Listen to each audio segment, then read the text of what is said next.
Today I'm at Greenfield Village, and right behind me is a recreation of the house that Henry Ford was born in back in 1863. There's a lot of old houses here. You can go see them.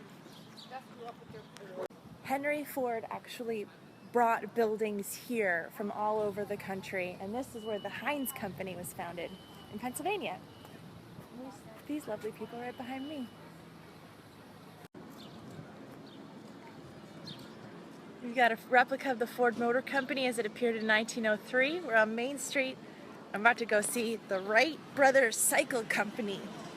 You might have heard of them. Before the Wright Brothers built the airplane, in this building, they made bicycles. But this is the actual building where the first airplane was built. So this is them. They're living in Dayton, Ohio, but they go to Kitty Hawk, North Carolina. This is a recreation of Thomas Edison's Menlo Park complex from New Jersey. It has some of the original elements here, but Henry Ford was good friends with Thomas Edison.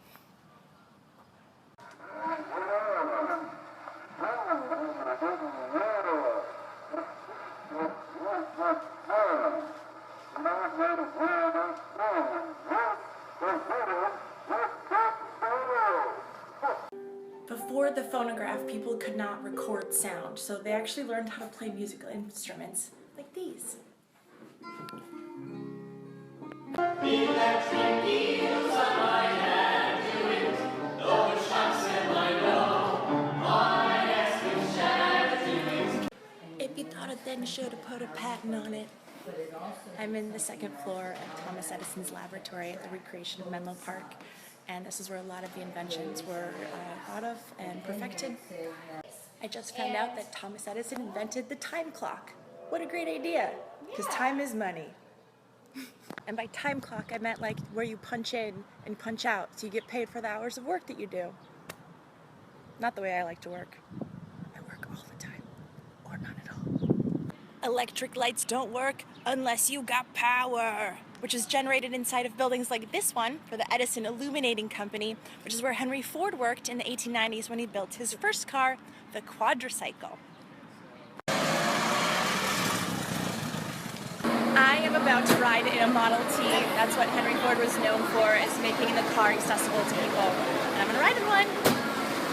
And we're off! Dennis is driving us on our Model T. It's a 1921 Ford Model T. Ooh, so fancy. This car is 96 years old. These are a little camper. So Dennis just told me that you can buy a car like this for $12,000. Remember, this is a 1921. Not an earlier. 1921 model. Okay, so a later model. $12,000. I want one. How many do you want? Taverns were important to travelers. It was a place to grab a bite to eat and even a place to stay if you stopped on your stagecoach route or even on the train. I am at Eagle Tavern, which is around in 1850 between Chicago and Detroit for stagecoach travelers, and I feel very at home here. After lunch, we go shopping. I'm inside of the general store. This is pretty much like the Walmart of today. You can get things like clothing, food. Now, while I'm taking this video on my iPhone, in the 1880s, this store was the only one in town to have a telephone right behind me. There were no bras back in the day, so your corset kind of had to support you here and supported your back for the working woman, and the bustle was just for fashion. It's cute. Yeah, very. In the 1800s, ladies did not leave the house without a hat on or their hair in the bun. I would not get along. I'm inside a small town courthouse, and if you had a civil dispute, you'd have to wait until the lawyers came into town twice a year in order to solve that case. And that would happen right here.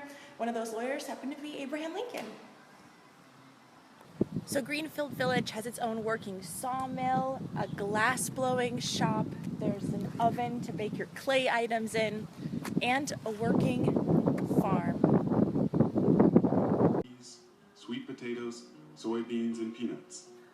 These plants enriched the soil and were highly nutritional. In his laboratory, he found new uses for these products to build up a market for the crops.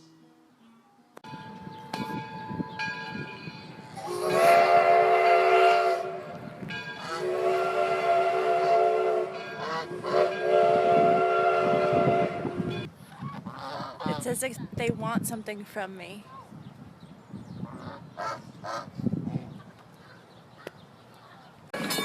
So I'm about to say goodbye to Greenfield Village. There's no reason to be sad because there's an inside to this place.